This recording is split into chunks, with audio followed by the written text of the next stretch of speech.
You know it's hard out here for a pimp when he tryna get this money for the rent, for the Cadillacs and gas money spent. We'll have a whole lot of bitches jumping shit.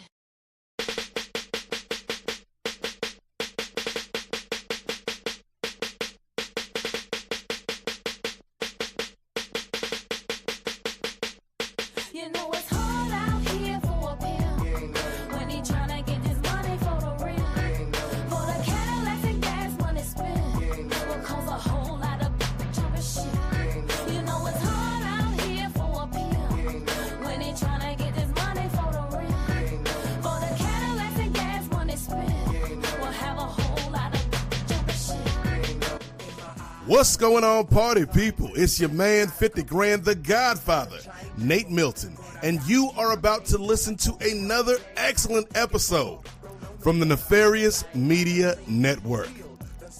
Since January of 2025, we have been putting it down for the crown, and we've been committed to bringing you truthful, thoughtful, turned-up commentary as it pertains to the worlds of sports, politics, pop culture, pro wrestling, entertainment, and life. Yes, life. This thing that we are all just trying to get through day by day.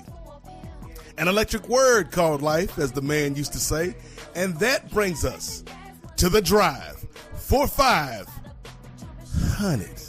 Yes, 500 YouTube subscribers, which gets us halfway to monetization, and 500 Patreon subscribers. Patreon.com/Nefarious Media Network.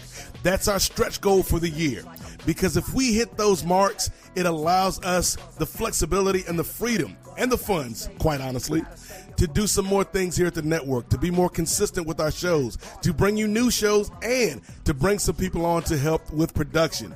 So if you believe in us, man, if you believe in what we're doing here, because we got a lot of hard-working people, myself included, working 50, 60 hours a week at the shoot jobs, got families, got kids, got responsibilities, but we still do this, man, because we love this and we believe in this. And if you believe in us and you love the shows that we do, help us out, man. Help a brother out. Help a sister out. That's all we asking, because we are trying to change the game by any means necessary, even if those means may be nefarious. It's hard out here for a pimp when he tryna get this money for the rent, for the Cadillacs and gas money spent.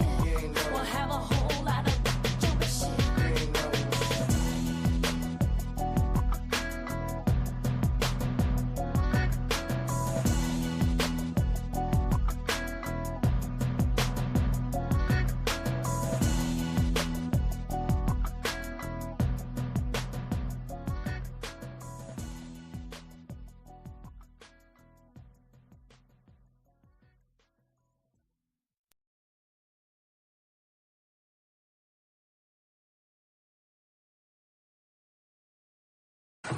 You know, when they ask you that, you just say yes. Soup salad or breadsticks? I would love this. Yes. I would love the super salad.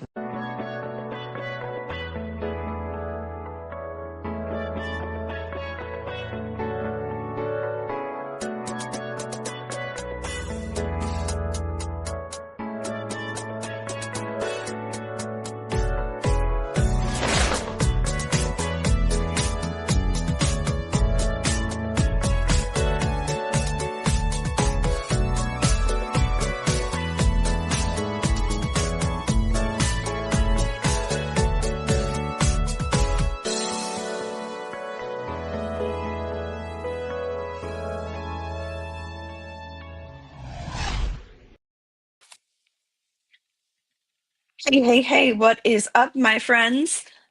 This is OG Rachel. You've tuned into another episode of the Super Salad Podcast. We are happy to join you guys and just chat about some fun stuff going on in the world of superheroes. So, as always, you have me, your host, Rachel Eiley, aka OG Rachel. I am here with some of my good friends. The one and only brother Nate, of course, will be joining me. Nate, you on? What's up, OG Rachel? Back for another one. Issue number 3, Another Super one. Salad. And here's the thing. Let's pull behind the curtain. You know, I like to be honest with the audience. Of course. Keen viewers, much like the keen viewers of Peacemaker episode 6 may have picked up on some things. Keen viewers of this channel may have noticed that this graphic has been up for this episode for the past 2 weeks, and just because of scheduling and life, we weren't able to get it done. But it's almost like Providence, Rach. Like, it worked out because now we've had 2 extra weeks to see what James Gunn and them folks at DC Studios got for us, and I couldn't be more happy than to be back here talking about this with you, my friend. Oh yes, so true. We have so much more to talk about, this is really a good thing, because after watching the first 2 episodes of Peacemaker, I was like, I don't know who any of these people are. Like, okay, now that I've watched a few more episodes, I was like, okay, I have a better idea of what's going on. Some of the stuff that I assumed happened in the first season actually took place in the Suicide Squad movie that I low-key forgot existed, but now remember. One of them mentioned a starfish in one of the recent episodes, and I was like, oh, right. I remember this. Then I was like, did that movie come out in like 2016? And I was like, no, that's the other Suicide Squad. Lots of brain jolts going on here lately, but we are being joined by some other friends as well. We have the lovely Brittany Monet here with us again to chat. How are you, Brittany? I am great. I am happy to be here. I have been wanting to talk about Peacemaker with you guys for a good minute, so I'm glad it finally lines up. Real Awesome, quick, Rachel, awesome. real quick before, because we have a very special first-time guest joining us as well. But again, I like to be truthful. This is a truthful network, man. I'm gonna try to remain civil and cordial with my dear friend Brittany Monet this week, but she know we got some beef going on right now. As Major Payne once said, families break up. Don't you watch Oprah? But it's okay, Brittany. By the end of this episode, I'm going to learn to forgive you, and we'll be able to move forward as a team. So I just had to put that out there because Brittany knows what she did. Oh, gosh. Okay. I'm going to assume the viewers already know the context for that, and we can. They do not. Only Brittany and I know the context. Yes. Oh, no, only Brittany knows. Okay. If I explain it, you guys will think we're crazy. Fair enough. All right. Well, as Nate was saying, we also do have a first-time guest to join us today. This is a name that you'll probably be hearing a couple times in this episode going around. So he made a good choice of when to join us. But this is a friend of Brittany's who is here to chat, and we're welcoming Chris today. Hey, what's up, guys? Glad to be here. Glad to talk some superheroes. Ready to go, man. Awesome. We're so glad. All right. So Nate kind of pitched this episode to me, and he's like, okay, well, we should talk about the first couple episodes of Peacemaker and like whatever else you want to talk about. And I was like, okay, I've been dying to talk about Smallville's Green Arrow for like 10 years now. It's just a topic I have a lot of feelings on, a lot of intense feelings. But why don't we start with Peacemaker and all that fun stuff that's been going on, and we can kind of journey to our talks about the Green Arrow as well. So Nate, you want to kind of just about Justin Hartley? Like I saw him once, and I think it was Heroes and Villains San Jose 2018, and I feel like I didn't appreciate it enough. And they were offering a combined Green Arrow photo op with like him and Stephen Amell. And if I could go back in time, I would have gotten that, and I would have just been like me hugging Justin Amell and like Justin Hartley and Stephen Amell off the side, like. As you don't understand, I love Justin Hartley's Green Arrow. Okay, he's very close to my heart. And Stephen Amell's version is just not that. He's something else entirely. Which I have grown fond of, but not the same. But Nate, you want to cut this up a little bit on where we're starting out at the beginning of Peacemaker season 2? Yeah, so conveniently for the audience and for Ray Williams, the super producer who's here, who hasn't watched not a minute of any of these Peacemaker seasons, there is the Patreon exclusive episode that Vanessa Shark, Chris Ely, and Mark LaFerriere and myself did 2 years ago. All right, 3 years ago now, talking about season 1 of Peacemaker. That's up on the free feed available for everybody now. But yeah, season 1 of Peacemaker was a breath of fresh air. James Gunn was doing his thing. Now we've had a couple of James Gunn DC projects in the chamber. We've got Creature Commandos. We've had the Suicide Squad, not to be confused with Suicide Squad. And we've had Superman. And so this is kind of a direct follow-up to all of those things. And so this season, and here's the thing about James Gunn. Brittany and I were having this conversation the other day. I feel like if James Gunn were to be any DC character, Rach, he would be Firestorm. I don't know why I made him a tie. I don't remember this conversation. Well, no, we were talking about James Gunn the other night, but this is the thought I had after our conversation about James Gunn. I don't remember that part. Interesting. James Gunn is Firestorm, and the reason I say that is because if you look at the character of Firestorm, it's always the wise Professor Martin Stein and whoever he is linked to, whether it's Ronnie Raymond or Jefferson or whoever. And that's James Gunn's sensibilities. Like, it's really smart and clever and heartfelt, and it's also some of the dumbest, stupidest jokes and the most visceral blood and guts gore that you can find, and it just works for some reason. But I was confused a little bit. I'm not going to be up here and be too cool for school, Rach. The first couple of episodes threw me for a loop, so I'm glad we've had a couple more to sit and watch, because just the time frame that we're in, like the different Earths that we go to, I was having a little bit of a hard time keeping up, because we start off with a recap of last season, but it's not exactly a recap of last season because they got rid of all that Zack Snyder stuff. All that Zack Snyder stuff is dead, yo. It's a recap through the lens of this James Gunn universe. So we get the Justice Gang showing up at the end of season 1 of Peacemaker versus the Justice League. And so that's like, okay, so are we on a different world? And then we go through the portal to a different universe. And so I had trouble keeping up with all these damn universes. But the short and sweet of it is Christopher Smith, the Peacemaker on these streets, is trying to become a better man. He's trying to become a better human being. But he's having a hard time with it, man. Justice Gang look at him like a joke. The lady that he's in love with don't really reciprocate those feelings. He feels like he's stuck. But there's another world out there, Rach. A world that seems so great and wonderful. And his brother's alive. And his dad's not a racist. We'll get back to that. And it just feels like he's in this great utopia. And so that's kind of the thrust of this season, is Chris just dealing with, like, is it better to stay here and try to make this work, or do I just go off into this fantasy world, this other universe, this other dimension, and live there because it just looks so good? And so the question he's dealing with is the grass always greener on the other side. And I think James Gunn has done a wonderful job with it. And he gave me something I never thought I'd get, Rach.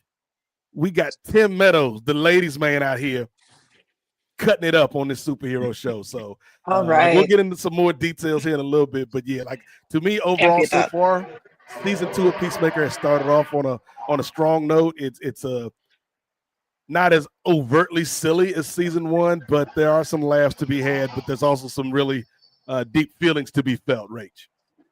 Yes, I would agree. I also watched the recap and was like, okay, I kind of understand what's happening here. Not fully. I guess his dad is dead or a bad guy, not sure. And Both. He killed his brother at some point. That's sad. Okay. But as a few more episodes went on, I was like, oh, okay, I get this. Okay, so he's kind of in the, dejected world thing and trying to be better. And then he has another room portal thing to other dimensions and, like, accidentally kills his doppelganger. And this was funny because when I first spoke to Nate about watching the show, I was thinking of watching it with my roommate, Jess. And she was like, oh, well, I don't really want to watch it if it's, like, gory. So I had asked around. I asked some people if the show was gory. They were like, yeah, kind of. Like, that's probably not the best idea. So I've been watching it on my my few nights off I get when she's going babysitting or something like that. And it's been an experience for sure. Definitely, I enjoyed seeing the Justice Gang and the cutbacks to the Superman movie, of course, because I was very fond of that movie. And just had them tying things in. I kept having to remind myself that this was, like, not DC, or no, sorry, not Marvel, that it was DC, because I just felt like the DC TV shows had like a certain feel to them for so long, and then the Marvel shows had like another feel, and this like was clearly not the same as like the DC TV shows. So I kept kind of to remind myself that like the more mature humor and everything was actually DC. But it was, it was a nice change of pace, I think. Because the DC stuff was it was a lot for a long time, and I enjoyed a lot of those shows. But always good to change things up.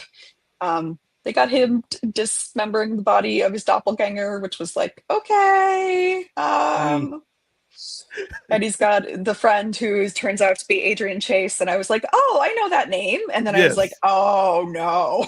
I was like, okay. That's a very different interpretation of that character. Yes, 100%. So, I was like, okay, that's always funny when they do that. But yeah. So, and then I was going and I was like, oh, the Rick Flag stuff and Harcourt, Amelia, we call her Harcourt. Harcourt. Okay, sounds good. That she and Chris kind of got the will they won't they situation going on, and he's got some struggles going on with Argus and just kind of getting in the world. I definitely have an issue where if I see an actor in a project for long enough that I have a hard time imagining them in like a different character. So when the principal for Mean Girls walked into Argus, I was like, really? Wow. I just had a hard time taking him seriously, which seemed to be okay because I don't think his character was meant to be taken very seriously. This is a prequel to Mean Girls. Like, this is where he started before he went to the high school. This is his time on the South Side that he referenced. That's so funny. Yeah, no, that was funny. And then like the bird blindness. Bird blindness. Like, he told me that was a duck. Yes. Yes. I was like, it was such an example of like such a stupid little thing that was played so well and it was made so funny. I really enjoyed that. I enjoyed Eagly overall as a character. One of my notes just says, of course he has a pet bald eagle. Like, of course he does. That's just fitting. And then Eagly attacked them and they what's the other god's name? John Economos? Yes. Yeah. Mm-hmm. Economos. Okay. Ginger They were Cool. like, yes. They're like, why didn't you tell us there was a superpowered bald eagle or superpowered duck? And he's like, what the hell are you talking about? You didn't tell me you were attacking his home. And I was like, that's valid. You kind of kept him out of the loop on that stuff. And then they have their little get together with the friends, and they're kind of going through. And then I just kind of stopped taking notes somewhere in episode 4. I have one note for episode 4. It was, ew, don't eat the eagle crap. What the fuck is wrong with you? Yeah, that was insane. I was just like, no, oh God, okay. Very, very interesting choices being made. Shout out to Michael Rooker. Yes. Hey, they doubled down on it in the after credit scenes for that episode. Yes, If you want they did. further elaboration. That was so funny. I was cracking up. That was so funny. So I enjoyed that. Nate, how have you been feeling about the episode so far? So I think when you kind of look at this season, the first thing that stood out to me as somebody that's like rewatched season 1 of Peacemaker a few times was they off the top changed the theme song. The theme song. I was going to bring up the theme song. Yes, so so there's weird. always this I don't elaborate understand. dance. I say always, there's only been 2 seasons, but I'm sure when season 3 comes around, there'll be an elaborate dance for that too. But there's always this elaborate dance to some random ass song that James Gunn likes. And season 1, it was Do You Want to Taste It? And everybody's doing this silly ass dance. Then this season, the song is not as raucous. It's a little bit more subdued, and like there's a little bit more pathos in this song. And I think it fits with the tone of this season, which is less about Chris Smith as Peacemaker, the action hero, and it's more about Christopher Smith, the human being, and what does he want from his life and his friendship with all of these members of the gang, the 11th Street Kids. And it's just like, to me, Brett, it feels just like Peacemaker season 1 almost feels like, hey, like this was just kind of to let you know who this dude is. Now we're going to get into some themes that James Gunn really wants to talk about. And we talk about the idea of self-actualization. We talk about guilt and trauma. Frank Grillo as Rick Flag Sr. does the damn thing. Like as a dad who's grieving and is driven by vengeance because Peacemaker killed his son. There's the idea of, self-harm because yes, Chris just went to this other dimension, but really it's an allegory for suicide because he leaves a suicide note and everything for his friends. He's like, hey, y'all are better off without me. Y'all don't need me here. I'm going to go to this other world where everything is peachy keen, man. But I just really like how James Gunn finds a balance to, like, yes, he's got the gore, and yes, he's got the gratuitous sex stuff. Like there's an orgy in episode 2, I think, and there's the stupid, silly jokes, but there's also a lot of heart and smarts there, Britt. What's been your impression of this season so far?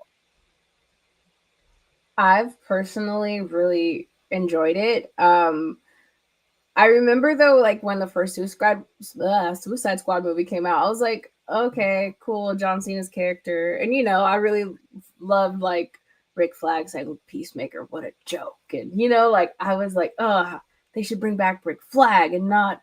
Why is he getting his own show? Like I went through that whole like, he doesn't deserve a show. Not that I don't like John Cena. It was more of, the character.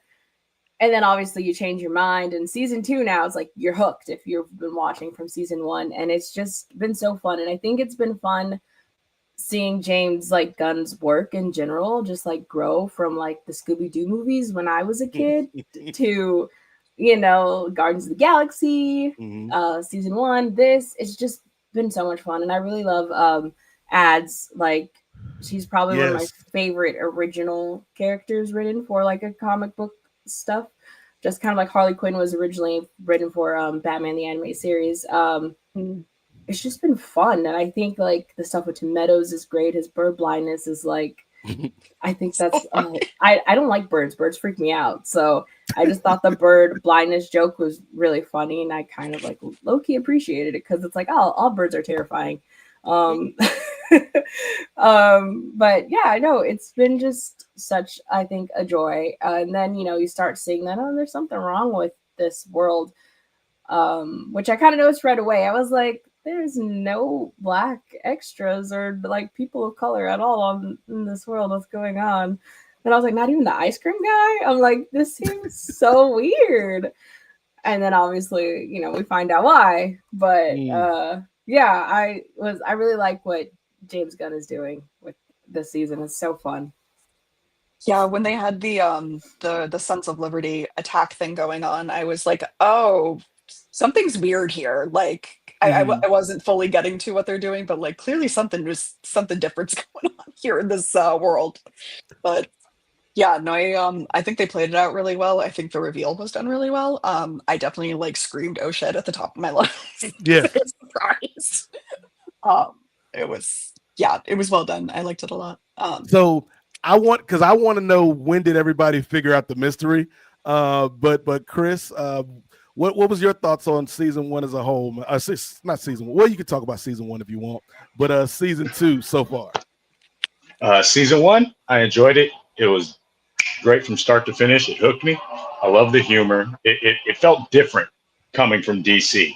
We had been, like you had said, Rachel, we had been so used to the Zack Snyder verse and the dark, gritty DC, or the campier, fun superheroes of, the CW. But this was different. It was very fun. I enjoyed Peacemaker's character, and I enjoyed the group they put together. All the characters fit well together, and their personalities play off of each other.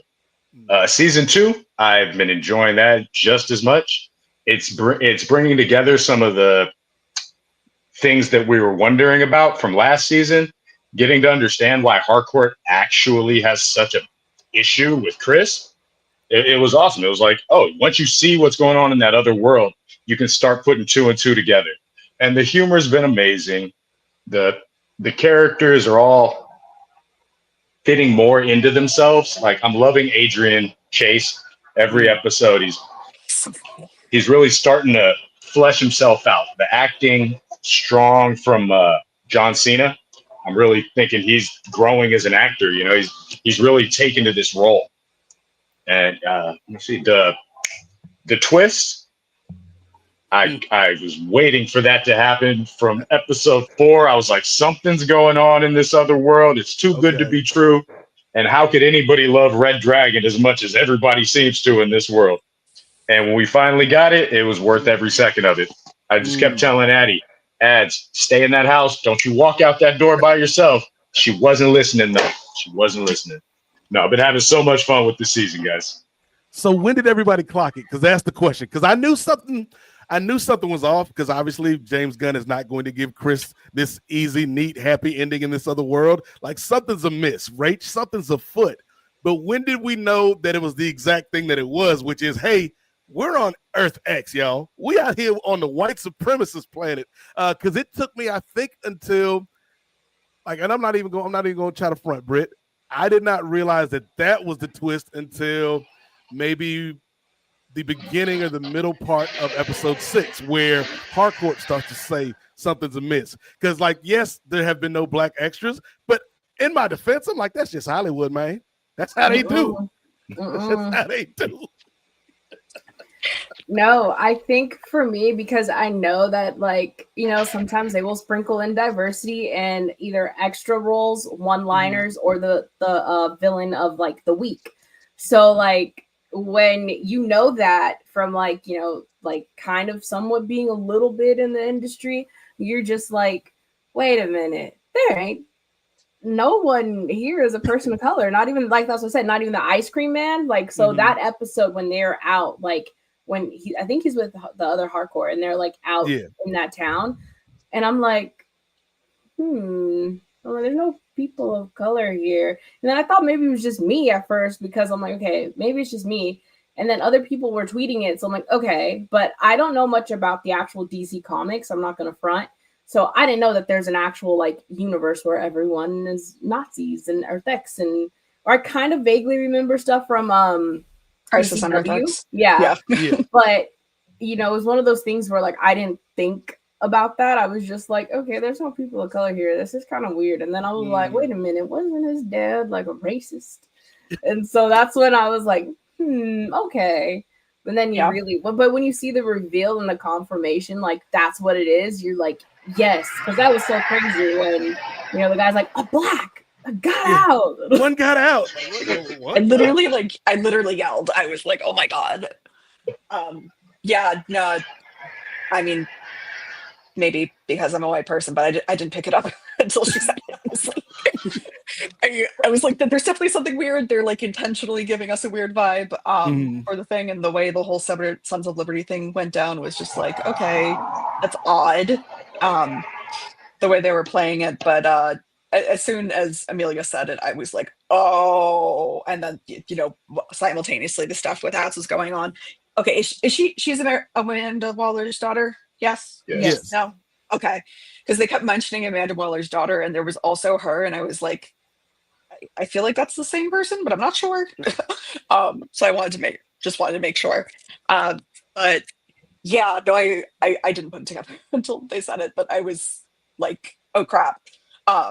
She said it, and then the reveal with the swastika on the American flag, I was like, oh shit. And it is, you know, like you said, Nate, it is, you know, obviously Earth X, but it gives us a slightly different twist than how it was in the Arrowverse for Crisis on Earth X, because in that vein, it was still very much focused on it was Nazis being anti-Jewish and anti-Semitic, as opposed to being anti any person of color.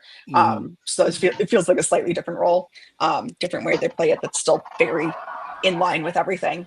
I'm really interested to see where they go from here. Honestly, I think it's gonna be a wild ride for the rest of the season for sure. So the only critique, and it was a great twist, but the only critique I would have on this is the whole time you done been here, you ain't seen not one flag unfurled, my boy.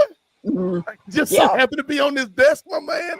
But I think there's been so many instances just in this series. Like, you go back to season 1 of Peacemaker, one of my favorite moments is when Chris is having a discussion with the janitor at the prison. And he's like, oh, you're Peacemaker, that racist superhero. And he's like, I'm not racist. He's like, why do you only kill minorities? He's like, no, I kill white people too. He's like, the ratio isn't adding up, my man. And then Chris is like, you know what, you're right. I should look for crime wherever it leads, not just profile people. Or there's a moment, a real quiet moment, but I think it's something that is intentional by James Gunn, where we have Economos booking Chris, because if he's booked, then Argus can't just disappear him. Like there's a record of him, and somebody can track him. And everybody at Argus is pissed off at Economos, like, why you do that, John? Why you do that? And Tim Meadows as Agent Fleury is just like, you did the right thing. And it's like, he would say he'd do the right thing, because even though he's this asshole Argus agent, he's still a black man. And he still knows how federal agencies and law enforcement can sometimes use their power to harm folks if the rules aren't in place and there's no structure there. So like James Gunn, again, you know, all the jokes and stuff, which are funny and whatever, he does have a message throughout these series. And so I thought that reveal was amazing at the end. And it's just like, now I'm like, where are you going to take us, James Gunn? Because I'm like, not only is Adebayo trapped in this terrible, horrible, no good, very bad Earth, but we got Judo Master who followed Chris in through the portal. Like, did they snatch up Judo Master too? So it's like, I can't wait for episode 7. Yeah, no, for sure. I agree. I think the moment with Economos booking him was, I think that was played really well. It definitely felt strong and intentional, like something they're pointing out that, you know, it's not just okay for him to like disappear in the system, and like that definitely felt very relevant to our world today and everything that's going to hell these days. Getting into that, yeah. But it felt like a good commentary on something that's actually relevant to us while still being in this fantastical superhero world. Chris, how did you feel about the reveal at the end of episode 6? I thought they did a good job. I'm a big DC guy. I've been reading comics since I was a kid, collecting for years. And when early on in the season, I think it was one of the first times that Chris walked into the other universe. He saw that his dad was actually popular, one of the most popular heroes in that world. That set off a couple of switches in my head. I was like, there's no way he can be that different in this world if Chris seems to be almost exactly the same. So I was like, there might be something going on. He might be just like he was in the other world, and this might be Nazi Earth X. I never knew that was the name. It was just Nazi Superman world back in the day. But I was like, it might be something there. And then when the Sons of Liberty attack happened, I feel like the only darker skinned people I saw in the entire other world was a guy with a beard. Everyone else has these clean cut Nazi haircuts, and there was this one scruffy dude with curly hair and a beard. And I was like, you know what? Yeah, they're the good guys right there. Those guys blowing something up are on the right side of history in this world. And then the closer it got, I was like, oh, it's about to happen. I'm going to be proven right on this one. And then you finally see the flag open up. And I was like, yep, this is Nazi Earth. Adebayo better hide. But I did also love that Chris's secret got out. When the dad found Economist in the house, and he puts him down, and Economist can't keep a secret to save his life, immediately blurts out, Chris killed your son, and he took his place. Sorry. And that was one of the good reveals, because that means everybody's in danger now. They all got to run. It's not just Addie. Every single one of them over there. Shit, Harcourt too. That scene was great. It all comes back together. The Coke on her jacket from the early Boom Tube-esque scene to get over there. Got her caught up, and then you see both of them. Just great episode, great reveal, getting things closer, tying things up, and it's going to get crazy these next couple episodes, because I feel like they're really trying to connect the DCU right now, and I think this is going to connect more to Superman, more to Creature Commandos, and bring things together in a way we haven't seen in a while. Yeah, it definitely felt. Thought it was great. It definitely felt very intentional. The connections they were making to the DCEU, and that also just like made me happy, because as someone who would like live through the Arrowverse and like wanting them to do that and make those connections, and they were so resistant to it, like finally getting to see that just made me happy. I was like, oh no, they're like, this is actually a thing. Chris, I'm really glad you said that you're a really big DC guy, because I'm also a really big DC girl. But I do want to let my other co-host know, after I watched the episode 6 of Peacemaker, I watched the Thunderbolts movie on Disney Plus. And then at the end, when they have their spoiler scene and there's the ship, and I was like, oh, I know this. It was like full Captain America mode. Like, I understood this reference. Yes. Thunderbolts, another good one. Another good one. It was good. I liked it. I liked it a lot. I really, God, I do not remember the actor's name. But the one that plays Alexei that was in Stranger Things. David Arbor. Oh, yes. Yeah. That one. He cracks me up. He's like, Daniela, Kalena, just go Like, as a youth soccer enthusiast, I enjoyed the pullback to the Thunderbolts team name as well. But that was a good one. It was good. I pulled it, and that was stop. Anyway. I know I was gonna say real quick, I know the CW verse didn't get a whole bunch of stuff right, but I will say the fact that I associate Return of the Mac and the Thong Song with them, those are two of the things that they did very right. They did. Legends of Yeah. Tomorrow? Yes. Damien Okay. Dark's Return of the Mac scene, still one of the best scenes in television history. Yeah, no, we CW and I had a rough breakup after they canceled Legends and Batwoman, particularly Batwoman, because I thought the way they handled it was really shameful and disgusting and gross. And the way they were all like, oh, we're so LGBT positive, but only the white lesbians, nobody else. I had a lot of issues with that. I thought season 3 of Batwoman, if the listeners are not aware, I was hosting the Batwoman podcast at the time. I just met Nicole Kong, who played Mary on the show. And we had ended season 3 on a really good up note. I had said on the podcast that the finale was, in my opinion, the best episode of the show up to that point. So for them to just cut it and cancel it like that was extremely disappointing. So that and the Legends, which Legends was, my favorite TV show. I'm a big Legends girl. That's how I got into this whole world of podcasting and everything, was just being a really dedicated Legends fan.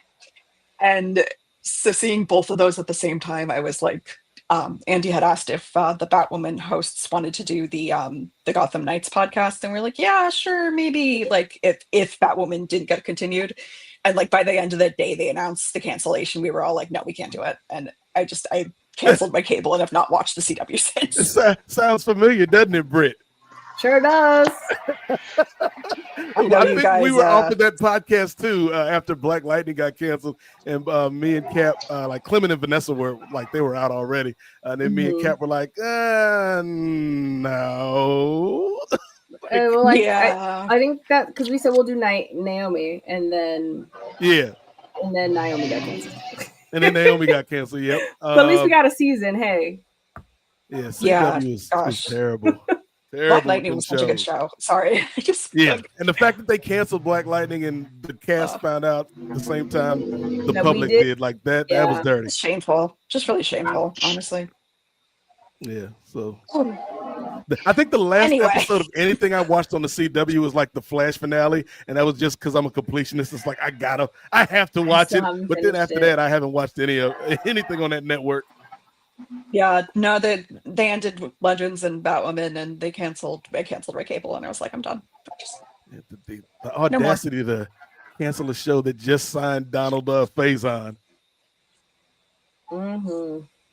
Like Donald Faison as Booster Gold was what the culture needed. We just needed a good depiction of Booster Gold, like perfect. A really solid one into the public consciousness.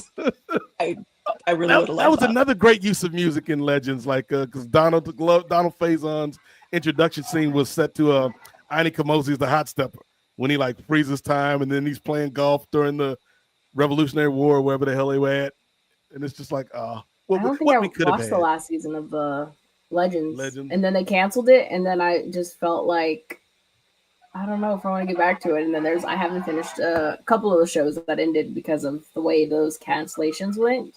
Yeah, we weren't super into the last season of Legends for a number of reasons, including that not so great way that Brandon and Courtney got Yeah. taken off the show that I'm Yeah, that was dirty. Yeah. legally obligated not to tell exactly what happened about. But it wasn't good. Mm.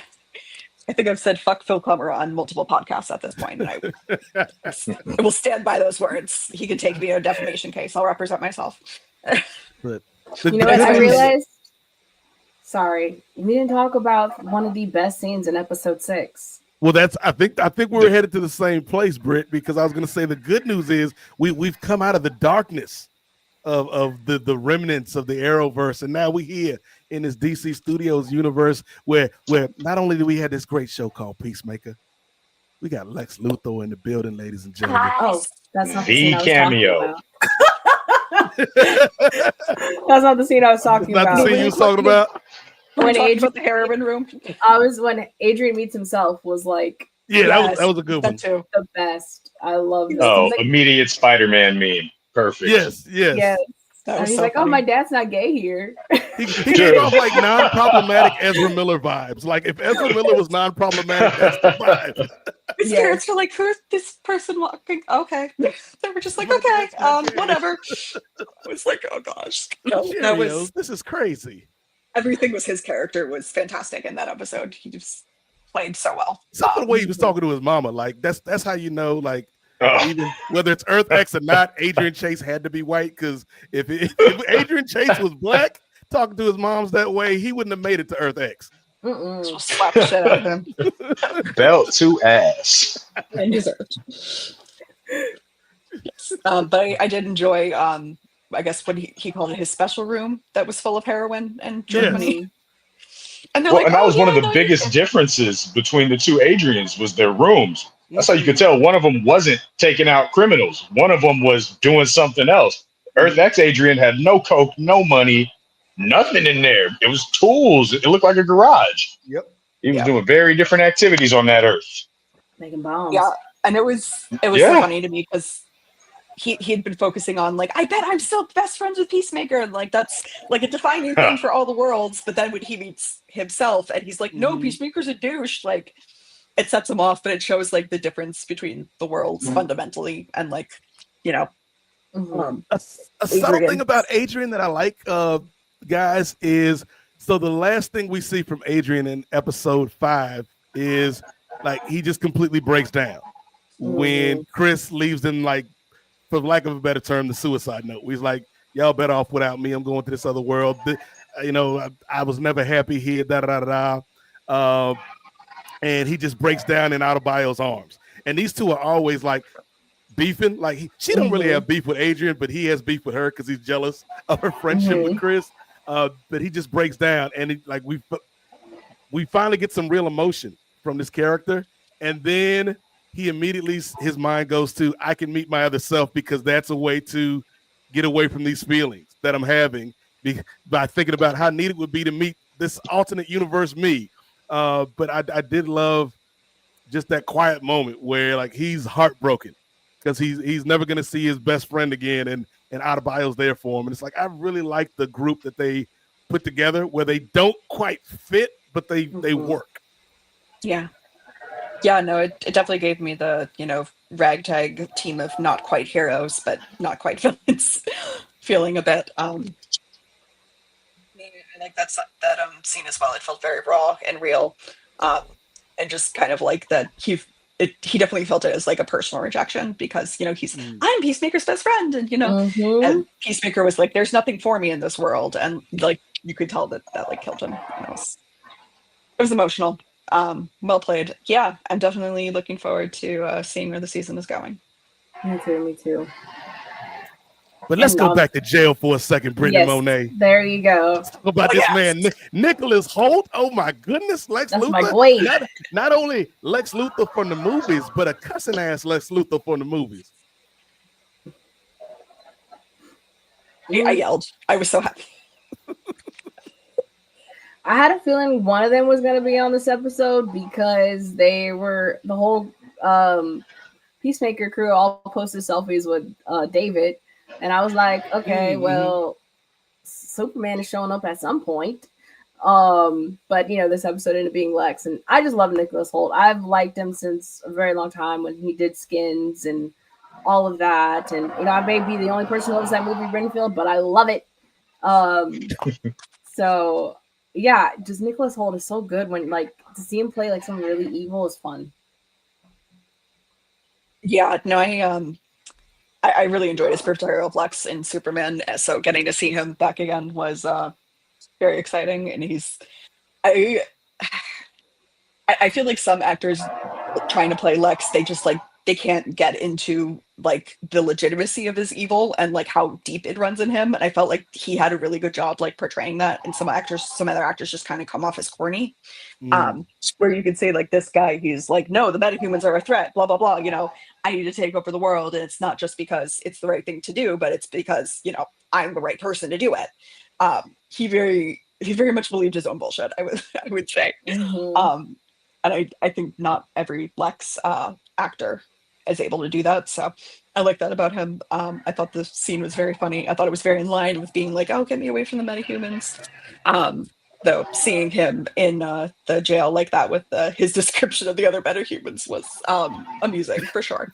But it was a good cameo. I enjoyed it. Mhm. He does play a good Lex. He's more intimidating than most other Lex. And like you said, his ego drives everything with this character. It's all, I should be the one saving the world, not these metahumans, not this Superman. It really digs deeper towards a comic accurate Lex, where it really is his ego. He thinks he is the smartest man in the world, and humanity should be the best. No, he did a good depiction. And it does look intimidating, too. He's the biggest Lex Luthor I've ever seen. Standing next to Rick Flag, it was like, who is that? And then he turned around. I was like, oh, Lex. No, great scene. Yeah, no, he's really good. And but getting into Smallville, I'm very fond of Clark and Lex, and there are just depictions of them, and Michael Rosenbaum is the best Lex in my opinion. I was gonna say, I feel like you can tell that Nicholas watched Smallville because there's certain things that he does that very much is in the wheelhouse of Michael Rosenbaum. Yeah, and I think he was actually on his podcast saying that you were I think he did admit that you were kind of some of my inspiration. So you can see it in his performance for sure. Yeah, no, definitely. And I know Michael Rosenbaum obviously does also make a cameo in the movie, so that doesn't surprise me too much. Yeah. As who? We want. He's one of the aliens. That's super descriptive. Crap. I'm losing the exact scene for it, but he's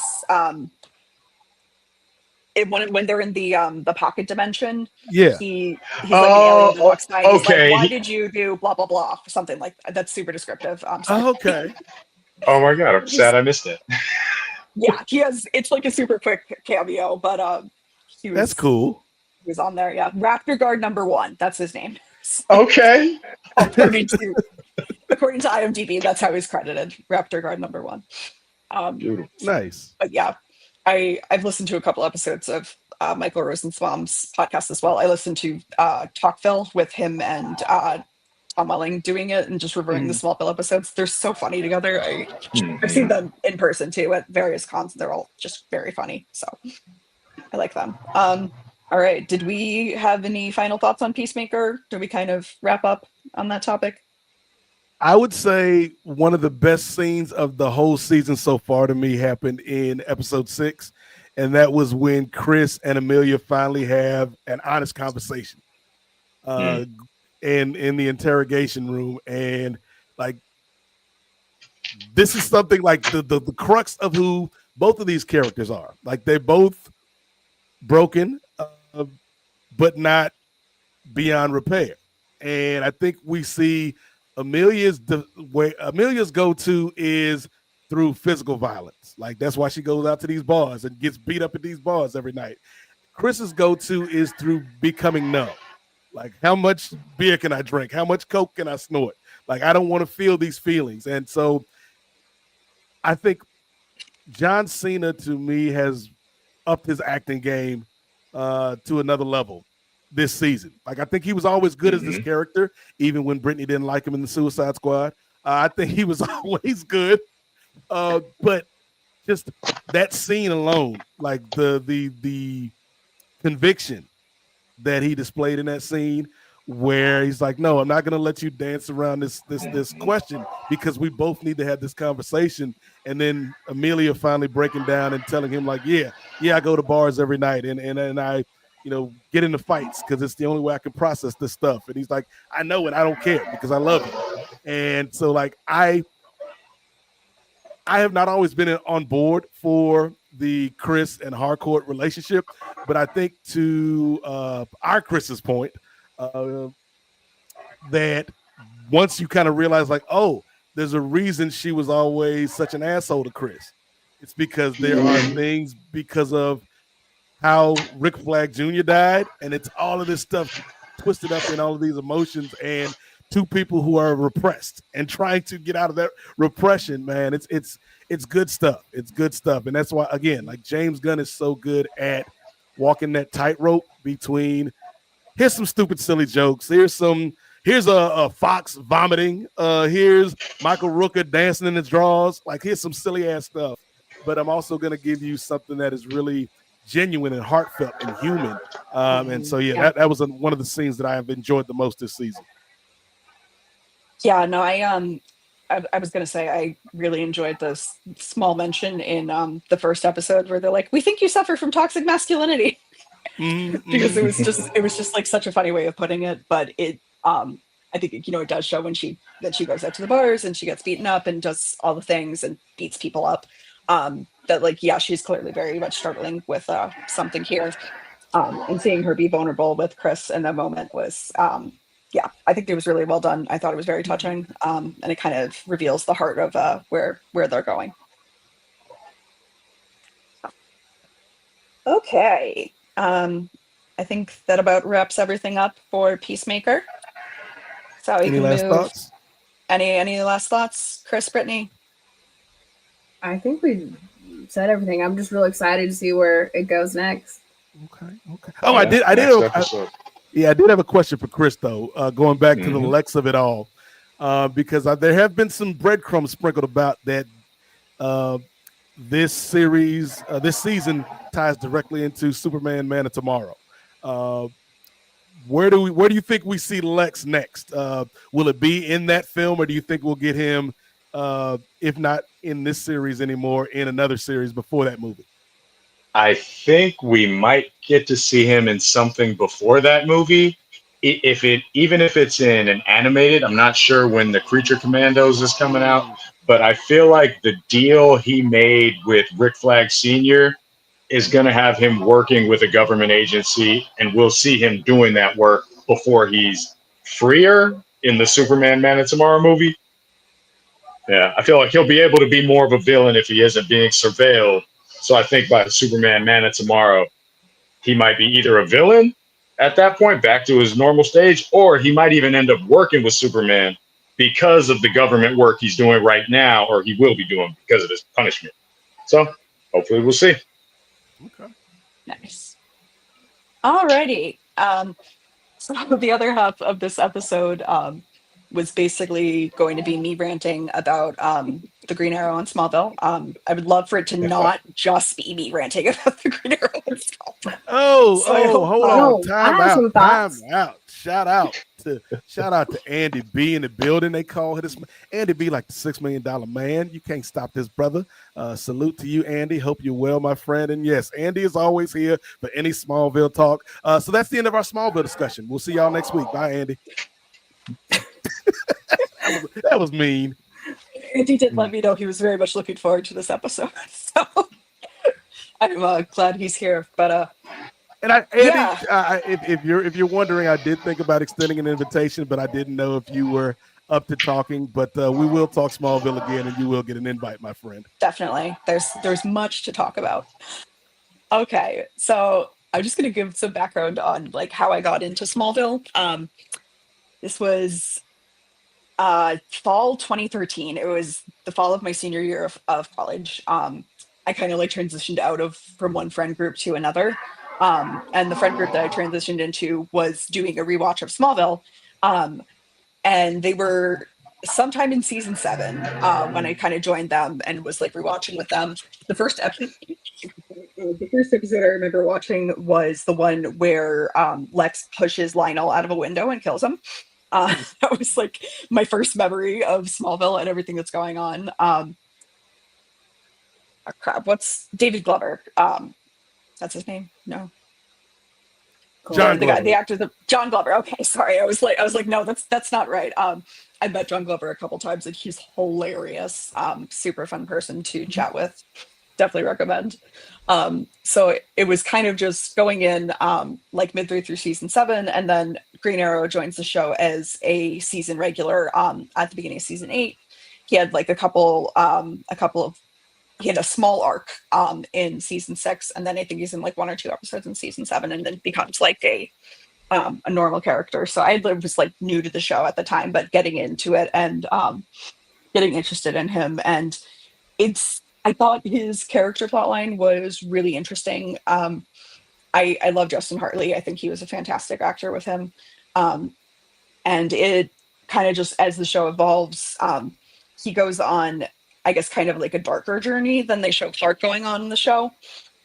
He has the revelation that it was actually Lionel who killed his parents, which is obviously a big,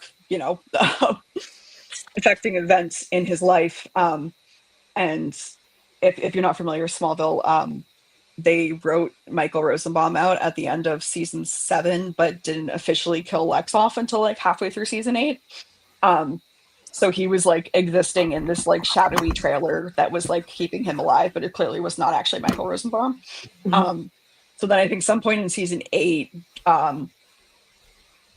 Green Arrow just apparently blows up the trailer that he's in and officially like kills him as, revenge for, his parents being killed or whatever.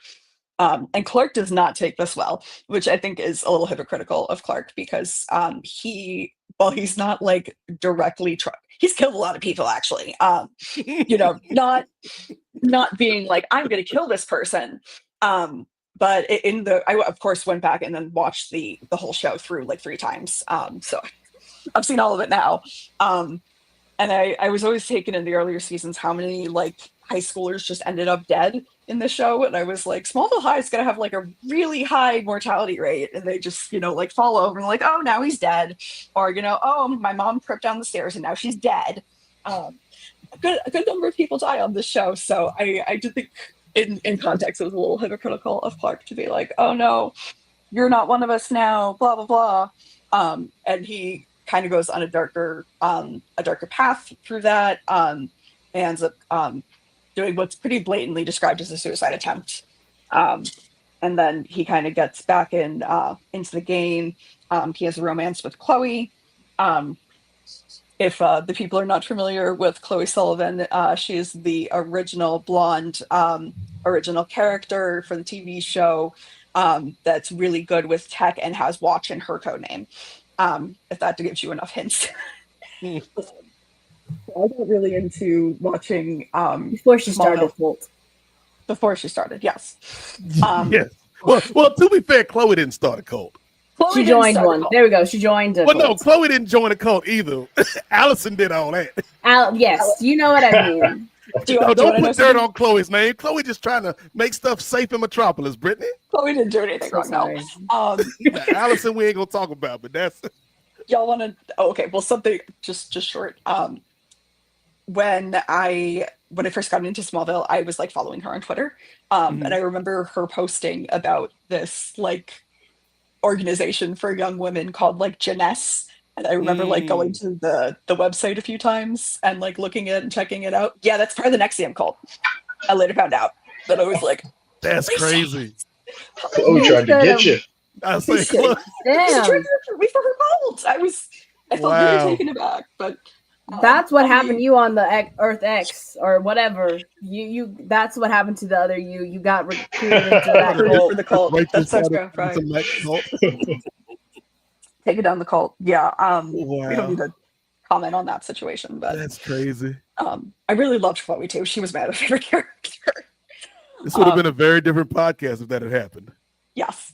but it's very much shown that like it's Chloe that kind of gets Oliver back into the regular hero thing going on through season 9, and then season 10's kind of corny. Not gonna lie, they just like they do like the Hangover ripoff episode, and like it's funny, but it's pretty corny.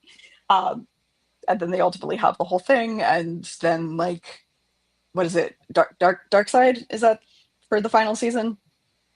Yes, no, maybe. Smallville. I believe so. Okay. Andy B and I were doing like a rewatch of Smallville, not from the beginning, but like from where I stopped watching back in the day, which is like around season 7, I think. And we got up to as far as like I think the last episode we watched was the one where they had like the JSA, like the old heroes. Okay. Yeah. Oh, that's fun.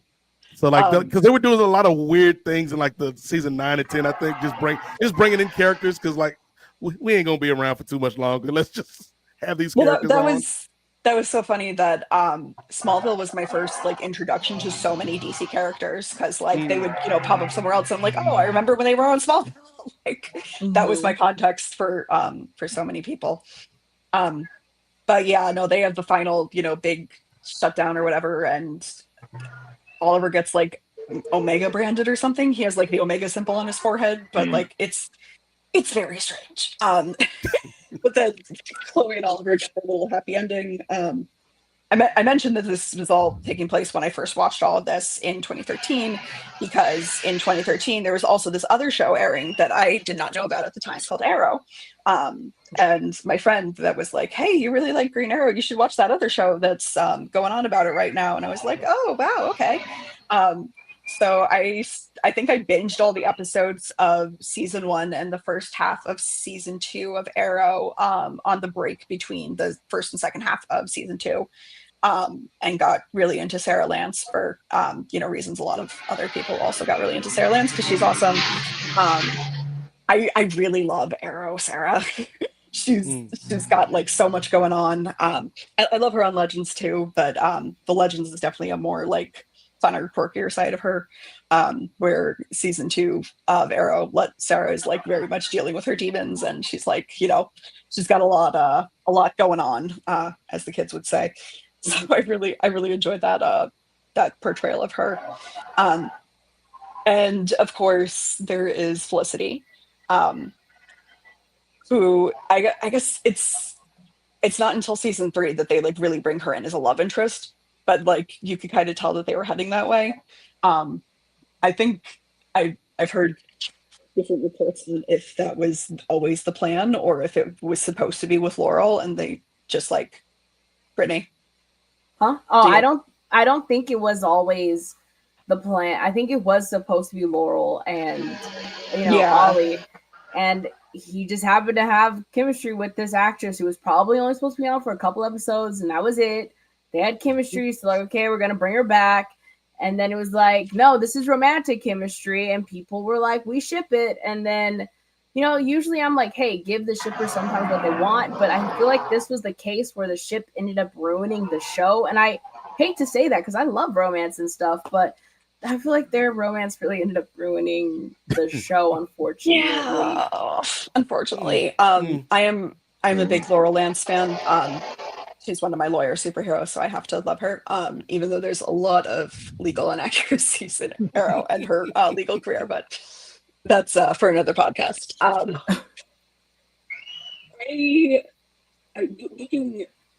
Looking at Chloe and Oliver and their relationship on Smallville, and then looking into how Felicity played into it, it makes me wonder that like, were they planning on doing it the whole time though? Because I don't know. It feels like there was a little intentionality there. Maybe. Like, obviously her like code name is given later, being Overwatch, and Chloe's was Watchtower. But a lot of the similar character traits was there. And yeah, no, I definitely think you're right, Brittany, that the shippers and Felicity kind of took over the show. There's a lot of difficulty with I think actresses and the Arrow fandom. As I've mentioned, I go to a ton of cons, so I've met both Katie Cassidy and Emily Bett. Kind kind of tell that both of them have not had the best experience with the fandom and people just being mean to them. Oh, I would 100% agree with that. Yeah. Emily, I felt really bad, honestly. She seemed really nervous. And she had a sign on her whiteboard or whatever that was like no hugs allowed, basically. And that like creepy guys were asking to hug her, and she was just kind of like, okay, thanks, bye. Oh wow. Just like kind of, yeah, I felt really bad for her. I was like, she's clearly not comfortable. No. And that made me kind of upset. And then Katie was a bit more personable when I met her, and I had I've had a few interactions with her over the years. I did some Laurel cosplays over the years that she thought were fun. But I do remember, I think it was the first Heroes and Villains I went to in 2017, before I like really got into like my current group of like fan and con friends. Someone, and I remember watching their Q&A, and someone asked her, this was after Laurel had gotten killed off Arrow, which I very much did not support, was very angry about. And someone had asked her like, oh, well, have you like watched the show since then? And she was like, oh, no, I haven't really. And I just remember that happening. And then like years later online, I found out that like the person that asked that question was like an anti-Laurel person, and they were trying to like, they posted this whole thing online about how they were trying to like rub it in her face that her character got killed off, and like just really nasty stuff. And I was so taken aback because it's like, I remember that happening, and it was just like, it was so unnecessary. I really disliked it, and it was just kind of sad to see like that two strong female characters didn't need to be played against each other like that. It was just totally unnecessary.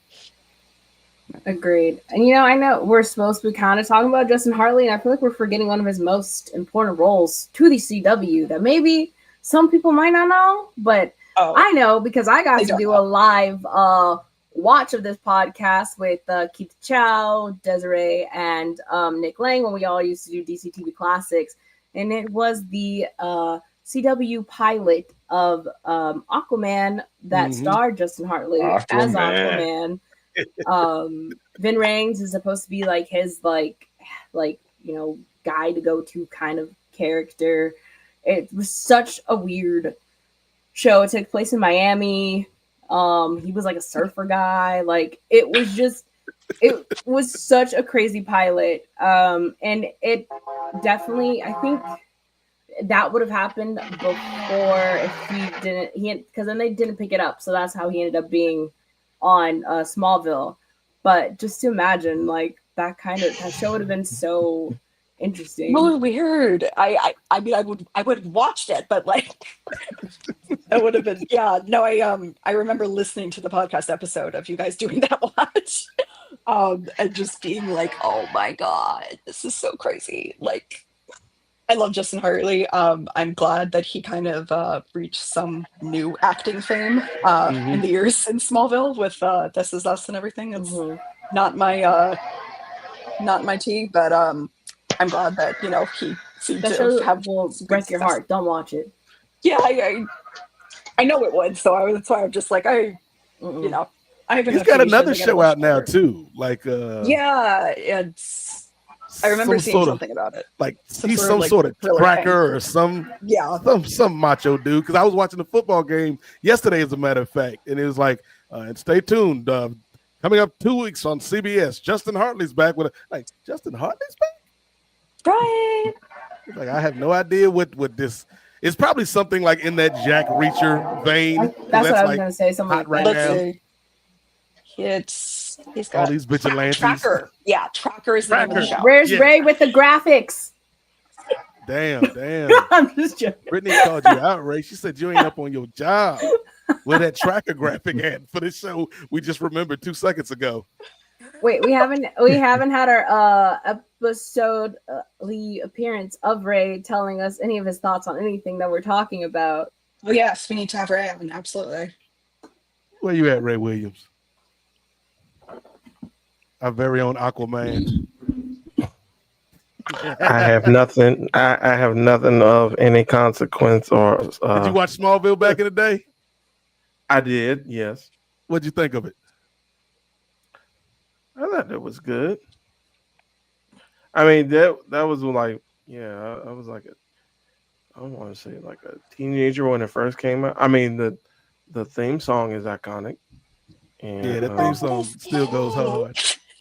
yeah, The only song I ever heard from Remy Zero, the only song I'm ever gonna hear from Remy Zero. yeah, It's I think they apparently tried about to.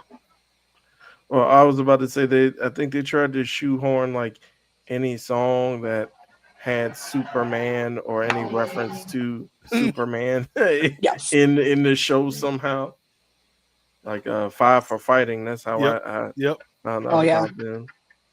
Lifehouse. I remember that. There's Yeah, this thing. yeah. Oh, they were on Lifehouse hard. That was like the thing back then. Just like at the end of it, because they were all Warner Brothers artists. Like, be sure to Everything pick by up Lifehouse. Lifehouse latest LP. Like, no, I don't think I will. CW. Right. It's like the one episode they're like at the prom and it's the band that's playing is like Green Day. It's just like, Mhm. yeah, sure, okay. Must be nice. That Smallville happens. High Yeah, can't afford Green Day. Your insurance cost has got to be through the roof with all those dead kids. Right? But let Nate tell it. They might have went to like a state championship just off the one appearance that Clark had Yes. for the football team. So maybe that's where the money is So going true. for the football team. So The true, one yes. that one game Clark played where he broke that kid's arm because he didn't know how to regulate his strength. Oh, Clark. But no, I think like one of my favorite things about Justin Hartley on Smallville Rage, and again, like I stopped watching after season 6 or 7, somewhere in there. And then just on this rewatch with Andy B that we were doing during the pandemic, it's just like, oh yeah, this show actually was really solid. It's better than I remember. And like Welling obviously does a great job. Like Rosenbaum kills it. Erica Durant kills it.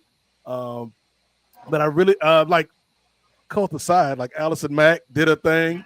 But I think that relationship between Clark and Ollie, I really kind of enjoyed just because you got two young men, kind of grappling with what does it mean to be a hero, but then also like, what does it mean to be a man and a good man in this time frame? And yeah, like I dug a lot of what Justin brought to the table.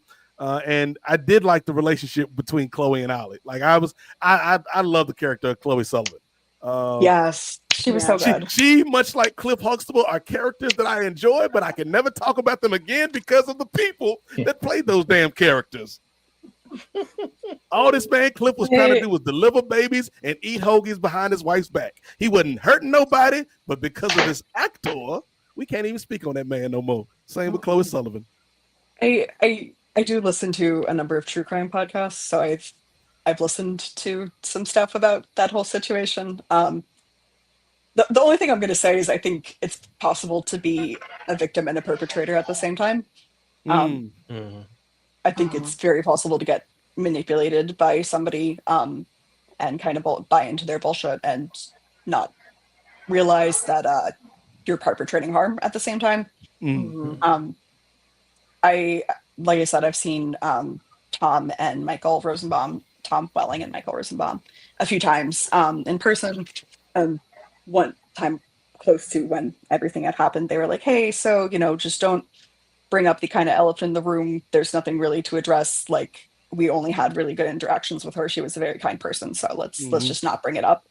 And that seems to have been the constant in a lot of people's stuff. But, people change over the years. Things happened. I do think she was a victim to this cult leader, and that, other things happen and that she should be responsible for the harm that she perpetrated. But we can leave it at that. Yep. Okay. So yeah, I think a lot of Arrowverse fans a lot of them didn't know and realize how much Smallville predated and kind of led up to the Arrowverse and kind of developed that whole like comic book fandom of TV shows that was with young people, and the Green Arrow particularly, and I think Justin Hartley's portrayal of him, and as like more of a dark brooding character, because up to this point he hadn't been portrayed in live action at all. I think he was only on like the Justice League cartoons and stuff, and was kind of a corny character. So seeing him as more of a dark brooding person, and then they really took that to the max with Arrow. I'd say Stephen Amell's character is darker than Justin's, and Justin's was kind of dark at times. So built this city. I have so many things I could say about Arrow, but I always like to think, just go back to the beginning when they were just like, hey, so you know what we're going to do? I'm just going to murder people. And Felicity and Diggle were like, yeah, okay, that sounds cool. That was just gameplay. Yeah. And then they're going back and they're like, oh, I guess we should not just murder people anymore. The show was wild. The Arrowverse was just such a wild time, man. A wild time of these random shows operating on these shoestring ass budgets for this cheap network that never made a profit in its entire existence. And just finding these random actors and actresses that like we probably wouldn't have known or not known to such a degree if not for these shows. But it's just like Arrow, Flash, Legends, Black Lightning, Supergirl, which started on CBS. Damn, who else was there? Naomi for like 2 seconds. Batwoman. Lois and Clark, Superman and Lois. Yes. Like they just like all of these shows that were varying degrees of like okay to like, oh, that was really good. Like that was an awesome episode. That was an awesome season of television. And then the crossovers, like they were doing some ambitious things on this shoestring ass budget. And so like as much flack as a lot of those Arrowverse shows get, some of it rightfully deserved. Like I think we do have to give them credit for what they were able to accomplish, you know, just in terms of bringing a lot of these characters that nobody, like, wasn't nobody out on these streets really talking about your man Firestorm Ray. Wasn't nobody out here on these streets. So true. Really talking, like even Reverse Flash. Like Reverse Flash wasn't hot in these streets, Britt. Till Flash came out, they're like, oh yeah, that dude crazy. So it's like these shows, if nothing else, they raise kind of the profile of some of these iconic comics characters to the mainstream. Never have to see Tom Cavanaugh in another role in my life. I'll be happy. Hey, James Gunn, if you ain't a coward, we already got Reverse Flash over here, dog. Put him in the movie, son. I kind of like the guy that was Eobard, honestly. I would bring him back. Matt Lesher? Yeah. Yeah, both Eobards were great. I don't know. I like Tom Cavanaugh, at least as an actor. I don't know about him outside of like what he's like, but I liked him. He was fun. He was good. I thought he was very funny. A lot of different interpretations of characters. Man, Damien Dark on these streets. They had some good people, man. I would like James Gunn to adapt the Music Meister and have it be Grant Gustin this time. Ooh. As a Glee fan, that's what I need. Like the amount of times I talk about Glee is probably annoying. But like, yeah, I don't know. I feel like there are certain castings that like the internet just takes credit for, and I feel like Darren Criss as the Music Meister was one of them. Oh, but I was like, hey, hello, they were enemies on Glee. Let's do this. I was like, come on. This is so when it actually happened, I was like, wait, really? This was an internet campaign. I was part of that campaign. Oh yeah, me too. Oh yeah, me too.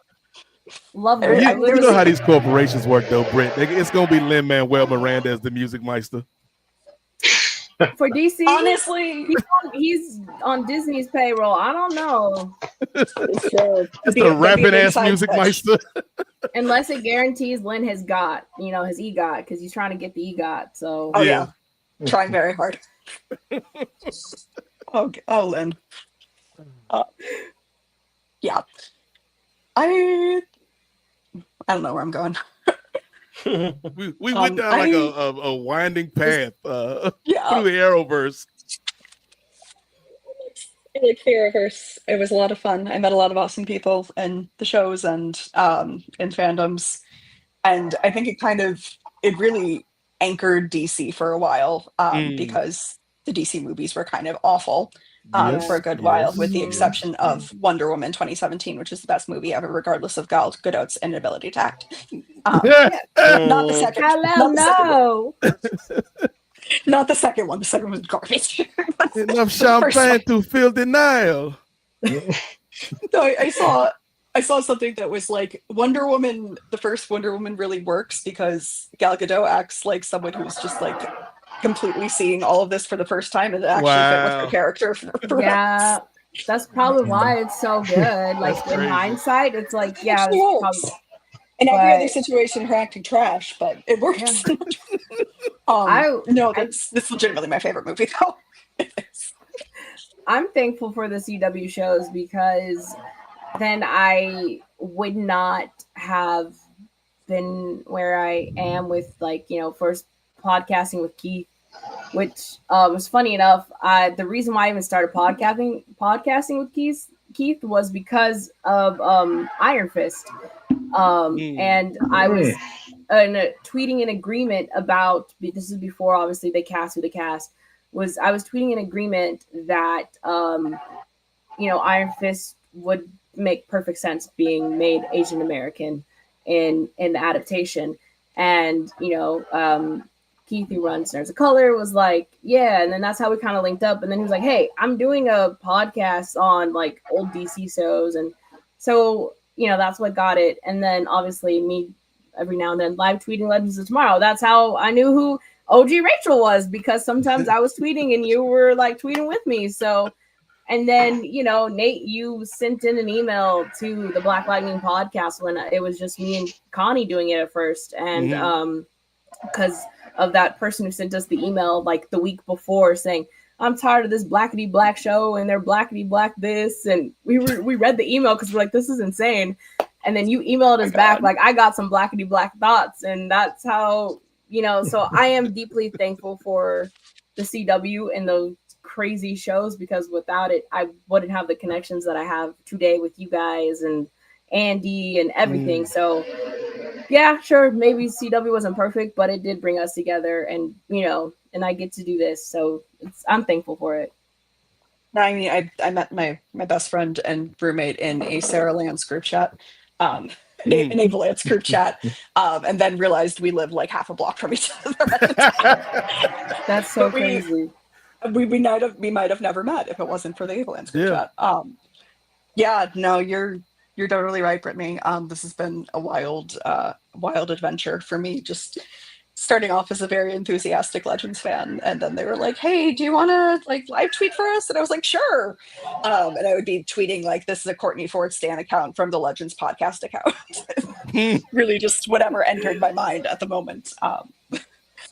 But it was it's been a journey. It's been a lot of fun, and I'm thankful for that. I'm glad that Smallville led to you know, a whole new season of different DC shows going on, and you know, we're now leading into the new ones like Peacemaker, and going on from there, and hopefully, fingers crossed, finally getting some good DC movies, and it's not just a one-off. There's going to be follow-up ones that are good.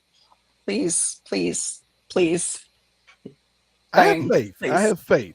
I think, and again, like this, I would make the analogy to like, this is like a sports franchise. Like, and this also kind of speaks to kind of maybe the little bit of the doldrums that Marvel's been dealing with.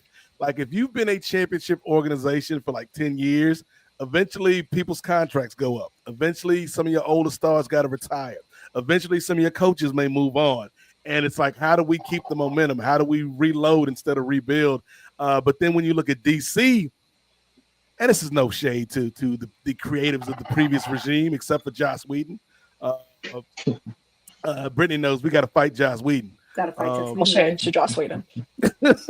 But like that was not a franchise. Like, you had all these stars, man. You got Superman, Batman, Wonder Woman, Flash. Like, easily a more recognizable roster of iconic heroes than the MCU had to start out with.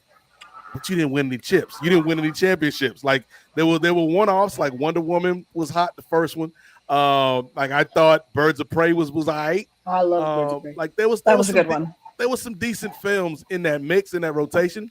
But now it's like, hey, that franchise wasn't working. Let's bring in a new coach, bring in some new players, keep a couple of the old players, and let's try to win a championship. And so I have faith, as long as the Warner Brothers of it all doesn't handcuff James Gunn, that he and his team will be able to at least put out competent films, if not like great, amazing classic films, at least competent films, which is at least a step up from where they've been. Yeah, no, I agree. And I think, there is a reason to have faith that the new ones will be good, because we do have James Gunn at the helm, who has very much shown that if nothing else, he can produce very good movies. So I like that. I'm finally kind of looking forward to that after a lot of cringe, and people are like, oh, are you into DC or Marvel? And I'm like, well, DC, but like the TV shows, not the movies. For a long time. Qualify your fandom. I to do that. Then they're asking like, oh, well, obviously Marvel owns the movies for now and potentially ever. And like, I have to say, I find the Marvel movies very funny. I've enjoyed a lot of them. I legitimately have nothing against them. I love Daredevil. I love Jessica Jones. I love those TV shows. They put out a lot of good content as well. I low-key hated season 3 of Jessica Jones, but the first 2 seasons are good. Anyway. Yeah, no, I think we're definitely in our I don't know, the golden age, the platinum age of superheroes. I feel like the golden age has already happened, but we're getting the best superhero media content today than has ever happened before. So I feel lucky to be around for that. And that's something I would say to folks that are like, oh, this movie ain't hot, this movie ain't hitting. Like, first of all, movies and art is subjective. Second of all, and I know Chris knows this, man, like, if you came up in the 90s, man, what we are getting is caviar compared to the Ritz crackers. We had Spawn out here. Spawn was cool, but it's like Batman and Robin. Blade, Blade didn't even come out till the end of the 90s. Blade started this. Batman and Robin. Spawn. I love Batman and Robin. You can love parts of it, but you can't tell me that compares to what we have nowadays. Okay, obviously nothing on Robert Pattinson. He killed the dinosaurs. Of course not. But I love Batman and Robin Down. I was like 7 when that movie came out, so that was everything for me. Like I've always said, seeing Uma Thurman and Alicia Silverstone, like in that movie as like a 7-year-old like girl, like that. What an awesome movie! Like. They messed up though. They had a chance to do something iconic and hire my boy Marlon Wayans as Robin, but they backed out. They backed out. But hey, I'm telling you, 90s, we were missing out. Smallville was the first time I saw Superman look cool to the masses since 1989. Watching the Justice League come together on Smallville, even though it was an off-brand Justice League, R.I.P. Lee Thompson Young, Cyborg, but it was still one of the first times we got to see all these heroes come together. Marvel wasn't doing anything at the time. Marvel couldn't even compete. The cartoons weren't even doing well. Well, actually, X-Men 97, Spider-Man were great. But getting to see these people on the DC side of things, live action, led to the Arrowverse. I know they wanted Batman to be Arrow and they couldn't. They turned that show into something great. And it just feels like we're heading into a new era. Watching James Gunn, it seems like he at least has a plan. I don't know if I'm going to agree with every step of the way, but he has a vision for what the DC universe can be and what it should be, in his mind at least. And that's leagues above the, I don't know what we're doing, last Justice League series we had, where they're just throwing out random movies and figuring it out as we go. At least we got something cohesive that's gonna at least has a chance to be something great. No, the Superman movie, like it felt like hope for like the first time in a long time, that like there was a vision, we knew where we were going, and like I finally trust the people doing this. We talked about Peacemaker, Rach, about like these alternate universes and these sliding doors and butterfly effects. Like, what caused the Earth X to be the way that it is. But it's like we were this close away from, instead of sitting here tonight talking about James Gunn's vision for the DCU, talking about Dwayne Johnson's vision for the DCU, because that brother thought he had the keys to the kingdom off of Black Adam. He did the damn Super Pets movie, and they was like, nah, son, you gotta go. Well, thank you. Next, please. Mhm. Made the right choice on that. Oh gosh, I met the kid from Shazam once at a con. He was so cute. Oh my god. Played He was super Kid precious. Billy. The Kid Billy, yeah. Asher. I think his name is Yeah, Asher. Asher. Yeah. He was so cute. It was me and Justin. We were talking. He's like, "Can you guys come back later and we can talk more?" And I was like, "Oh, honey, Oh wow. you're so precious." He was so cute. Anyway, random aside. He also had I guess I'm assuming it was his younger brother that looked like 3 years younger, but like exactly like him. And I was like, okay, I see the genetics. So, but anyway, I he did was like cute. the first Shazam though. I will say the First first one Shazam was was alright. great, The first It one was was good. fun. Yeah. and That then was fun. then the second one, tragedy. Zachary Levi, rest in I peace. told you all they had to do to fix that second one was put He's not Sinbad in dead, it. but rest They in would have peace. sold a million. They would have sold a million copies of that if Sinbad was in Shazam too, but they Oh. didn't do it. Chris doesn't know that I Oh. am one of the people who think that movie is real. Oh, It was not real. I was Yes. there. I It didn't was there. happen. Rachel, We love have you ever Sinbad heard for of other a reasons. Sinbad Shazam movie? In passing, I've heard that it may or may not exist. It did. I promise you, it did. Maybe on Earth X it exists, but in Yes. this world we had Kazam with the great and But the powerful thing Shaquille O'Neal, the I've star of seen Steel. Shazam. That's the thing. I've seen Kazam, and I have also seen Shazam. Mm. And If you type like, Sinbad into Google, the second result is Sinbad Shazam. They should have put him in the wait, I movie, was- like just were for you the there when memes I was alone. talking That about would Kazam have. the other day. You saw Kazam the other day. No, I was talking about it. I was because Chris, we worked together, and I was telling one of our younger coworkers that there was a movie where Shaquille O'Neal played a genie, and they were like, "What?" It was a weird time. Shaquille O'Neal's acting career will be missed. I need to see him in something again. James Gunn bring him back. Steel.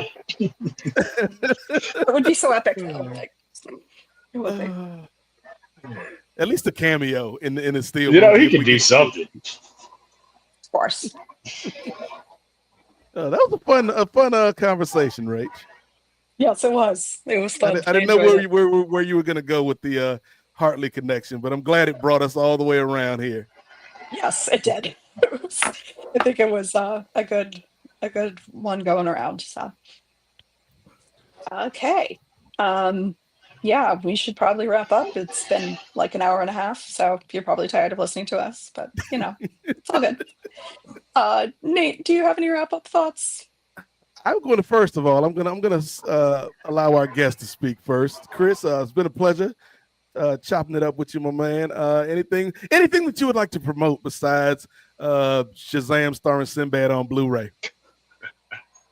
No promotions over here, but I would like to say I enjoyed this conversation. I don't get to have enough nerdy conversations in everyday life, and it was great getting to actually converse like the good old days, like we sitting around a water cooler, speculating and having fun. It was great. I miss it. I enjoy it. Glad you guys had me on. Definitely had to do it again, brother. Ray Williams, get out here for the finale. But also, like, I'm just gonna laugh at you.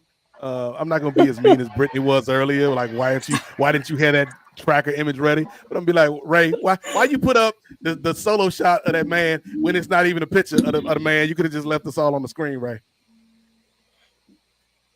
Oh, because I didn't want to leave him out, even though he didn't have a picture. I showed y'all faces. You already the face. You the face of the network, Nate, brother. I show your face. Oh no, we love you. Yeah, though, next Ray. time we do this, I'll have my camera working. Yes. No worries. Perfect. And Ray I Williams. Go ahead. I was gonna say I did. I eventually got that tracker picture. The payoff, the big payoff. Well, I showed it already, but I could Yeah, show You he it. did? did. I saw I it. don't remember. I saw it. That's how I memorable saw it it. was. That's crazy. As long as I did it. Maybe you're I can living say on I a different did. Earth.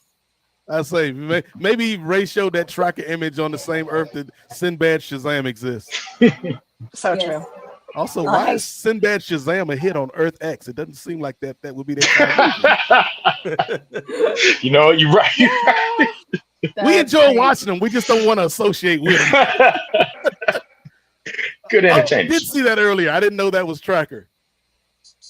I Okay. just read you the description for Tracker quickly. Yes. It says, Coulter Shaw travels the country in his old school RV, helping police and private citizens solve crimes and locate missing persons until his latest case changes everything. Ooh. Is that not so dramatic? I got to start You watching gotta this damn tune Tracker in. show. Season We 3 got to premieres in start 2 doing weeks. live watches, Ray. Right. October 19th, season 3 premieres. So just Oh, Season damn, it's 3? already been 2 seasons. there's already been 2 seasons. Jesus. I ain't seen not a minute of this Tracker. Oh, my That's mom watches it every crazy. week. Your mom watches Oh. Tracker, Ray? Mm-hmm. So you Maybe was we a gotta big- get her. We'll get her. I was a on big here. 24 fan, and it low key gives me 24 vibes. Mhm. So I might. I don't 24 have had a cable. season, That's the man. problem. 24 like was a moment. Don't have cable. We'll figure it out. Tracker. But that's the thing. CBS, I think lately over the last 5 years, they were trying to throw at the wall with like try to bring back old school IPs like Hawaii Hawaii 5-0 and Magnum PI, Yes. and then they had MacGyver for a quick minute, and now Tracker just seems like it's not like it's an original IP, but it seems like in a similar vein. They got to bring back the A-Team at some point. Like not in the movie, but like as a series. I don't know. Maybe we know Quentin Rampage Jackson ain't going to be a part of it. No, the Most less said likely. about Rampage Most or his likely. son, the better. But Indeed. Ray Williams, anything you would like to promote besides Tracker Season 3, October 19th on CBS?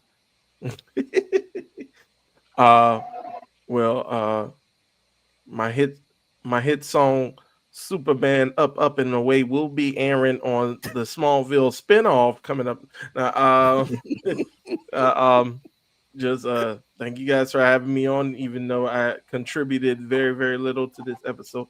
What do you mean? You make us look cool and have cool images. You do a lot So for us, Ray. important.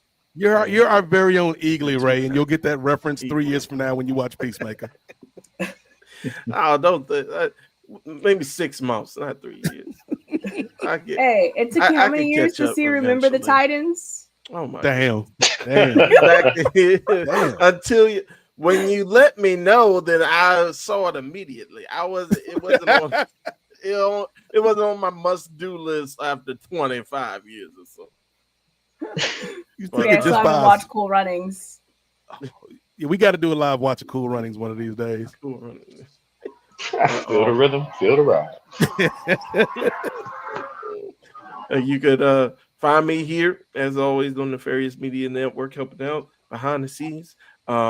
We got SBF coming out on Thursday, Styles Break Fights, where I have my friend, martial arts instructor Teddy Bizrad. We chat for a little bit about his background and how he got into martial arts. He's a jiu-jitsu black belt. He's also Muay Thai practitioner. So we talk about that. We talk about how the landscape of the UFC has changed over the last few years, especially considering the newfangled manosphere, quote unquote, or the Rogan sphere.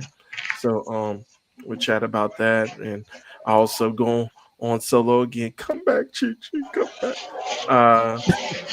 But yeah, you can find that coming out on Thursday. On Wednesday, you could find me on Ring Theory coming out with good old downtown Gerard Brown and Jay Lacey, upper mid card Jay Lacey. I gotta say the whole thing like a Tribe Called Quest. So yeah, that's pretty much it. It's a busy week for us here at Nefarious Media, and yeah, I'm glad to be a part of it. We appreciate you, Ray. No matter how long it takes you to watch movies, sir. Brittany Monet, what you got Yes, going yes. on, Cap? Besides the thing we can't talk about, how you betrayed me, and I will never forgive you. It's the end of the show, and I still haven't forgiven you. That's crazy. I thought I was gonna have a moment like the Rock and Gridiron Gang. Nate's like a Ray's like, Nate, when did you learn to forgive Brittany? You know what, Ray? I just did. Just now. Just now. But no, I'm still mad. I'm still mad, Brittany. I'm still mad. Sorry. I have nothing to promote besides I'm on this network. No new podcast besides whatever I do on here. Can't talk about the other thing yet. And yeah, that's it. You can find me on social media at Hybrid Monet on those platforms. Hi, Brittany Monet. Even though I'm not as active on Twitter as I used to be, but I think some people appreciate that because I'm not talking about Adam Driver. So I think that makes people happy. But yeah, I think that's kind of it for right now until I have something I can finally share, hopefully soonish. Okay. Looking forward to it, Cap. As for me, you can find me right here, Nefarious Media Network. As Ray mentioned, we got 4 shows up on the free feed this week. As I mentioned today, we had the Peacemaker season 1 review. That was a Patreon exclusive. We unlocked it for the people, for the masses. Tomorrow, Tuesday, you'll have the audio version of this fine program, which some of y'all watch tonight. And then Wednesday, we got Ring Theory with Upper Mid Card, Jay Lacey, Gerard Downtown Brown, Two-Way Ray, and the Professor, I believe, Chris Ely, made an appearance on this latest episode of Ring Theory. And then Thursday, Styles Break Fight. So you got 4 episodes. I think this is like the busiest week we've had in a long time. And Ray, we are getting close to some WNBA Finals live watches. So I'm excited for that. We're going to bring Vanessa Shark and the whole WNBA contingent from Nefarious in for that. It's going to be a good time. But for everything else, you can find me on Twitter. Don't nobody really be on Twitter like that these days, though. At in the number 8 MOZAIK at Nate Mosaic. Check me out on IG, Black Nate, BLAQUE_Nate. Or if you are on Earth X, just Nate, because, reasons. But the main thing is follow the network, man, because we got a lot of hardworking people here that, work 50, 60 hours a week at their day jobs and, devote the rest of their free time to, giving y'all this audio and video goodness. And, if you got some money to spare, hit up the Patreon, patreon.com/Nefarious Media Network, where $3 will get you in the door.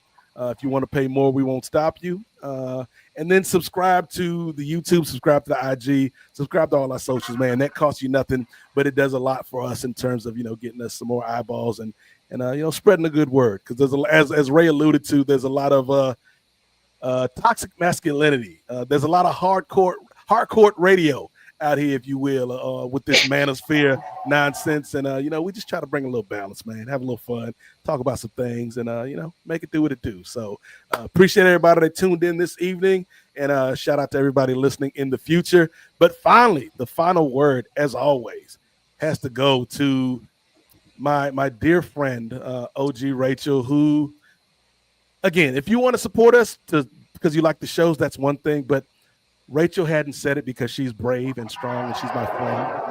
But Rachel suffers from bird blindness, okay? And we're trying to raise money so she can get a surgery to erase the bird blindness so she can see all the parrots and eagles and ducks and cockatoos and peacocks out there. So if y'all want to help OG Rachel, $5, the cost of a cup of coffee, can help cure her of her bird blindness. OG Rachel, my friend, you are strong. You're a soldier. We appreciate you. We love you. Anything that you would like to promote, my friend? It's really a struggle, but supporting the Patreon definitely just gives those money. Yep. Okay. I don't have much to promote in the way of content. I'm not much of a content creator, honestly. But you can find me on Twitter and Instagram at Rachel Eiley. That's RACHELEILEY. I mostly post about K-pop stuff on there. But it's fun. Come join me. We can tweet. It'll be chill. But yeah, that's all I really got. But I always like coming and recording a podcast episode with these friends. So until next time, we will see you guys soon. Bye.